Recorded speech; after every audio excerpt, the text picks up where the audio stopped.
സഫു, വലുതാകുമ്പം ആരാകണം മോന്റെ ആഗ്രഹം? എന്താ നിന്റെ അംബീഷൻ? എനിക്ക് കുഞ്ഞെ പഠിപ്പിച്ചു തന്നൊരു ഹദീസ് ഓർമ്മയുണ്ട്. ഒരാൾ മരിച്ചു പോയി കഴിഞ്ഞാൽ 3 കാര്യങ്ങൾ വെച്ച് ബാക്കിയെല്ലാം മുറിഞ്ഞു പോകും. അതിൽ ഒന്നാമത്തേത് നിലനിൽക്കുന്ന ദാനം, രണ്ടാമത്തേത് ഉപകാരപ്രദമായ അറിവ്, മൂന്നാമത്തേത് നമുക്ക് വേണ്ടി പ്രാർത്ഥിക്കുന്ന സ്വാലിഹായ സന്താനം.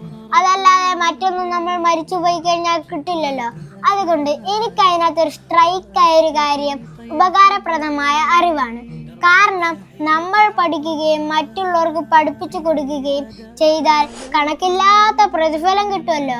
അതുകൊണ്ട് എനിക്ക് വലുതാവുമ്പം ആകാൻ ആഗ്രഹം അറിവ് പഠിപ്പിച്ചു കൊടുക്കുന്നതും നന്മ ചെയ്യുന്നതും ഒരു ഹാഫിലും ഒരു ആലിമും ആകണം എന്നാണ് ആഗ്രഹം.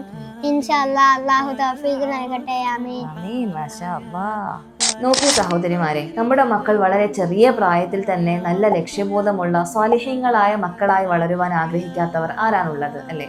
പ്രത്യേകിച്ചും ഇത്രയും ഫിത്നകൾ നിറഞ്ഞ ഈ ഒരു കാലഘട്ടത്തിൽ പാരന്റിങ് എന്നുള്ളത് വളരെ വലിയ ദൗത്യമായി മാറിയിരിക്കുകയാണ്. തീർച്ചയായിട്ടും നാളെ റബ്ബിന്റെ അടുക്കൽ നമ്മൾ എല്ലാവരും ചോദ്യം ചെയ്യപ്പെടുന്ന വലിയൊരു ദൗത്യം തന്നെയാണ് പാരന്റിങ് എന്നുള്ളത്. നിങ്ങൾ വിഷമിക്കേണ്ടതില്ല സഹോദരിമാരെ. നിങ്ങൾ ഓരോ പാരന്റ്സിനും ഒരു ഇസ്ലാമിക് ഗൈഡൻസ് കൃത്യമായിട്ട് നൽകുവാനായിട്ട് നൂറുൽ ഖുർആൻ അക്കാദമിയുടെ ഇസ്ലാമിക് പാരന്റിങ് പ്രോഗ്രാം നമ്മൾ ആരംഭിച്ചിരിക്കുകയാണ്. അൽഹംദുലില്ലാ. ഹൗ പ്രോഫറ്റ് സല്ലല്ലാഹു അലൈഹി വസല്ലമ റേസ്ഡ് ദ യങ് കമ്പാനിയൻസ് എന്ന ടോപ്പിക്കിൽ ജനുവരി 6-ാം തീയതി മുതലാണ് നമ്മുടെ ഇസ്ലാമിക് പാരന്റിങ് പ്രോഗ്രാമിന്റെ ഫസ്റ്റത്തെ സീരീസ് ആരംഭിക്കാൻ പോകുന്നത്. ഫസ്റ്റത്തെ സീരീസിന് ശേഷം ഇൻഷാ അല്ലാഹ് ഓരോ ആധികാരികമായ കിതാബുകൾ ഉപയോഗിച്ചുകൊണ്ട് തന്നെ നമ്മൾ ഇസ്ലാമിക് പാരന്റിങ് വളരെ കൃത്യവും വ്യക്തവും വിശദവുമായി നമ്മൾ പഠിക്കാൻ പോവുകയാണ് ഇൻഷാ അല്ലാഹ്. ഇനി പാരന്റിങ് എന്നുള്ളത് ഒരു തലവേദനയല്ല.